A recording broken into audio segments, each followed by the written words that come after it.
a motocross race. Track looks good. Bikes look fast. Eli! Eli! Eli! Oh wait, is that Savachi? Eli! Eli! Eli! Eli! Eli! Eli! Eli! Eli! Oh, that's not Tomac. It's Kenny! Kenny! Kenny! Kenny! Kenny! Kenny! Kenny! Welcome back, subscribers. This is Johnny Hopper.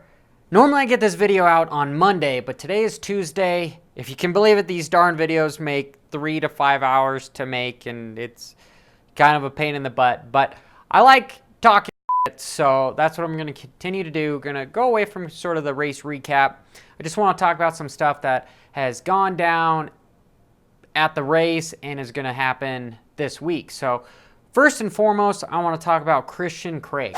Christian Craig, I was surprised that he's even been racing the last couple races because of his open case with WADA. WADA is the World Anti-Doping Agency, and now motocross and supercross has been going towards USADA, which is a third-party doping agency that Dana White has started using with the UFC and has been really happy with it.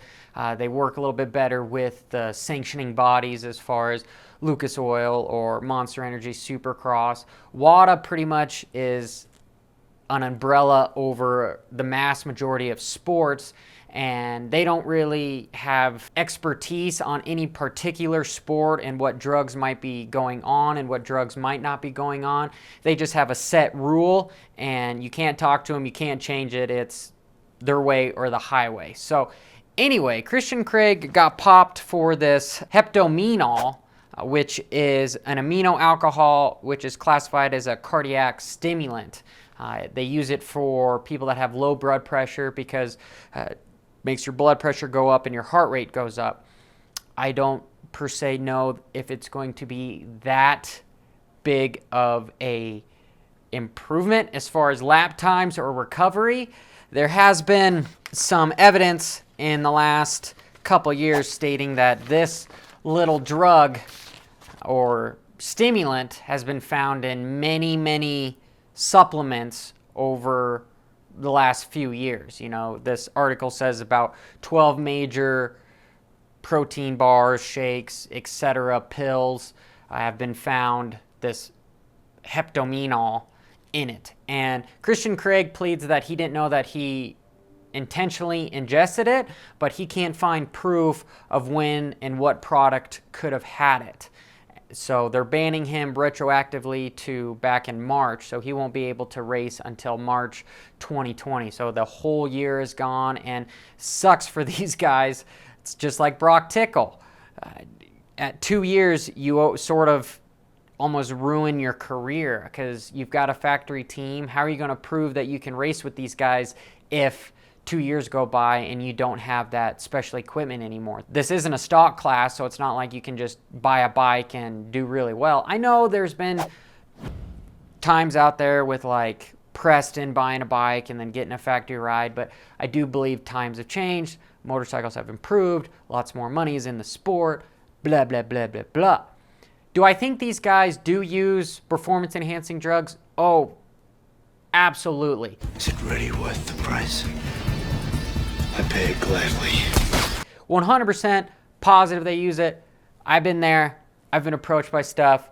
I'm still making that video. I know I keep teasing it for you guys. I've just been really hesitant to make that damn video because as soon as I hit publish, my name's out there and the that I say is out there, and there's going to be a lot of hate, potentially some good feedback, bad feedback. But just moving on, Loretta Lynn is this week. So it's July 29th, Monday through Saturday, Sunday. Today is actually the first day of racing, which is going to be pretty cool. If you've ever been to Loretta Lynn, I suggest you do so. It's expensive to go there, but it's definitely where you need to be if you're trying to get a pro license or make this your living, or it's just a good time to hang out with the family, see all the expensive rigs and blah, blah, blah, blah, blah. The X Games are actually this week too. So coming Thursday, you're going to see like Step Up and Best Trick for freestyle. Those guys are nuts. I never thought you could do a backflip, let alone a front flip. It blows my mind what these guys can do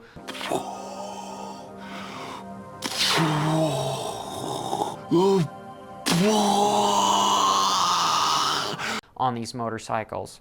I'd like to see Strong win again, but we'll see what happens. Ryan Villapoto on the 125 won Washougal again in the All-Star race, which was pretty cool. He looks like he's got a little bit chubbier, so it's happened to Ricky Carmichael and all these guys when they retire. I do have scenarios of why I think that is, but I won't go into that. Then let's just go into the race and the top couple riders that I want to talk about and what I saw, my perception of what went down. So as a fan, I really like Washougal. Washougal's got some really cool elevation changes, and it's really pretty track because it's in the trees, but it's actually a lot thinner. It's not as wide as you would imagine it to be is what it looks on TV. It's always a little bit slimmer. Like if you go to a supercross race, even supercrosses looked fairly wide open and not as tight, but then once you actually are there, especially if you can ride on one of the Supercross Future days, you'll see how tight the tracks actually are. But the track looked a little bit greasy, in my opinion. Looked like it was watered really, really well and tilled really well for the loamy dirt it had for qualifying. But then for the motos, it looked a little slippery. So these guys like Benny Bloss, some other riders looked like they were going down, just grabbing their front brake a little bit too hard, and the front end just sort of washing out on them. Moto 2 didn't look that bad. Moto 2 actually looked like it was drying out a little bit. But you probably know the three riders that I want to talk about. I had a prediction, if you saw my last video, saying that I thought it was going to be Eli Tomac. He wasn't going to get a good start, but he was going to come through and just do his engine thing and end up winning. And then Roczen was probably going to start out front and then work his way backwards because of whatever illness he has. And then Cooper Webb, from winning last weekend, had his mojo going, so he was going to be third. So I had that exactly right for Moto 1 as far as 1, 2, 3. But it was interesting that Roczen had the fastest lap time throughout the whole race with a 2:17 something. I know qualifying, Eli was a 2:15 for qualifying, but during the motos, I think his fastest lap time for that first moto was a 2:18. And there's a good friend of mine who was my trainer, and I guess I'm not going to use any names because you can never tell with the internet, but for those of you that are close to me, you know exactly who I'm talking about. He disagrees with me completely as far as Roczen being sick or have mono. He just thinks he's out of shape. And Supercross, it wasn't as bad because, you know, it's 20 minutes. Here, you're 35 minutes, so it's quite a bit different, almost twice as long on the track. He thinks he's just out of shape. I don't know what you guys think. Let me know if you just think he's out of shape or what. But if he could definitely keep that pace going, I still think the battle would be a lot closer. It wouldn't be like this 60-point swing. He would either have the red plate or he would be within 10 points or so of Eli Tomac. And Eli is just like this heat-seeking missile. You know, he'll get a shitty start and he'll come through the pack and just be a couple seconds faster than everybody. And towards the end of the race, you know, Roczen was out front. He had a decent lead, but then here's this guy on this green bike that just comes hauling butt and catches up to him, ends up falling down, getting back up, and has this kind of FU move. At least that's what I saw it. I thought it was an FU move to Roczen as far as just get out of the way. I know everyone was using that line, but he purposely jumped to the inside of him and sort of cut him off and wanted to make contact to kind of push him out of the way.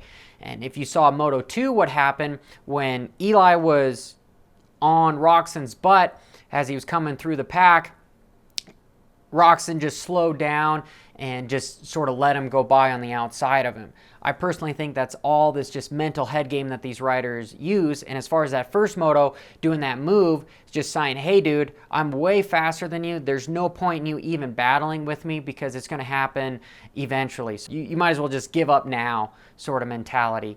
And Tomac ends up winning both motos. It was really cool to see Savatgy get both hole shots. And yeah, he got 6 and 6th, but you'd much rather, as a rider, start first, run with those guys, prove to yourself you can run with those guys, and then go backwards as opposed to starting 20th and move to 6th. That's my opinion.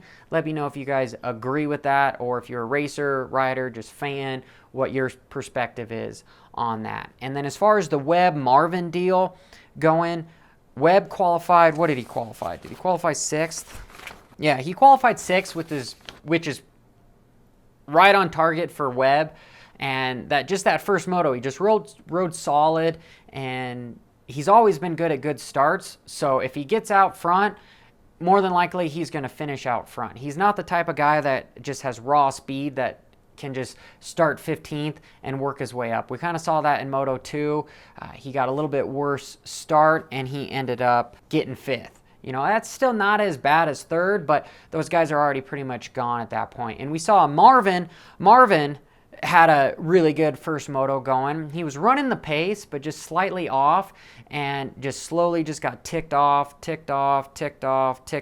and worked his way backwards. So then he had something to prove that second moto, and obviously he proved it and was able to come home the second and solidify himself on the podium with a 5-2 for 3rd overall, and then Cooper was 4th overall.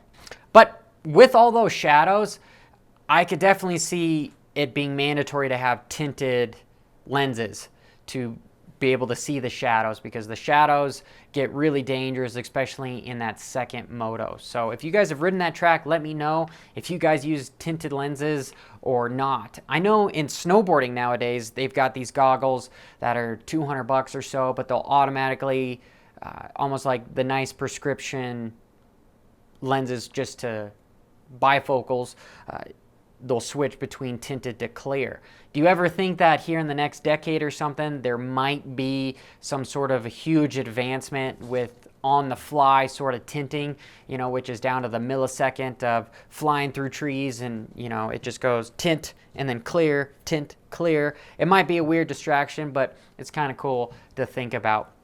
Anyway, let me know in the comments below how you thought the race went, what you think about Christian Craig, and who you think is going to win the championship. Well, and then I also have some really cool t-shirts coming out. I've got a couple different designs. You know, I've got the one that goes brop, and that's for some of the little kids, and mine's actually going to be shipped. It's going to be here in a couple days, but check that out for sure. Check out that I've got the sponsorship going for a 250 rider to give them $1,000 for Supercross or the end of the season of motocross, whatever you guys decide that. And until next time, this is Johnny Hopper. Barrage!